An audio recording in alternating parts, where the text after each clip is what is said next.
the industrial foundation that was laid by Mao. So in this period, not merely were all the problems of China's national self-determination solved, but the social living conditions of the people developed immeasurably.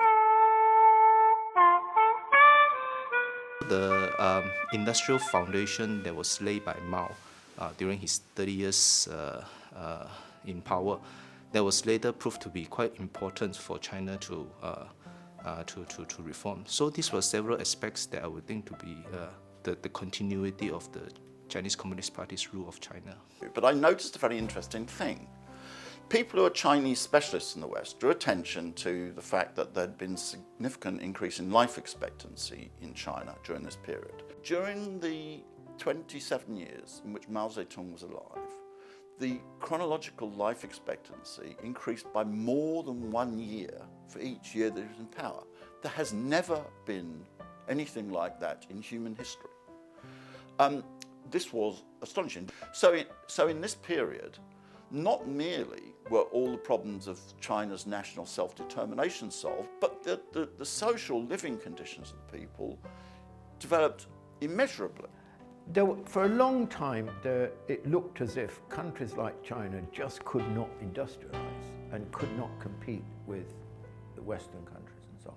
But we've seen, so since the middle of the 20th century, with at the time of the 1949 revolution, but also the end of colonialism in many parts in Asia and so on, we saw the world change to create a new sort of possibility that the world did not have to be dominated by the West, which was a small fraction of humanity.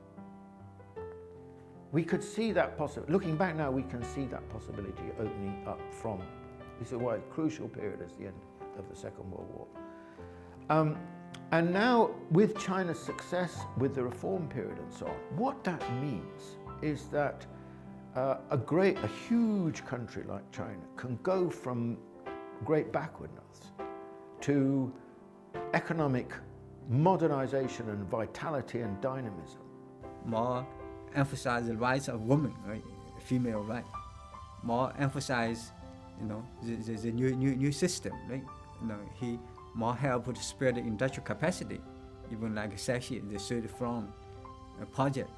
All those sorts of things were very helpful for the development of the market economy in Deng Xiaoping era.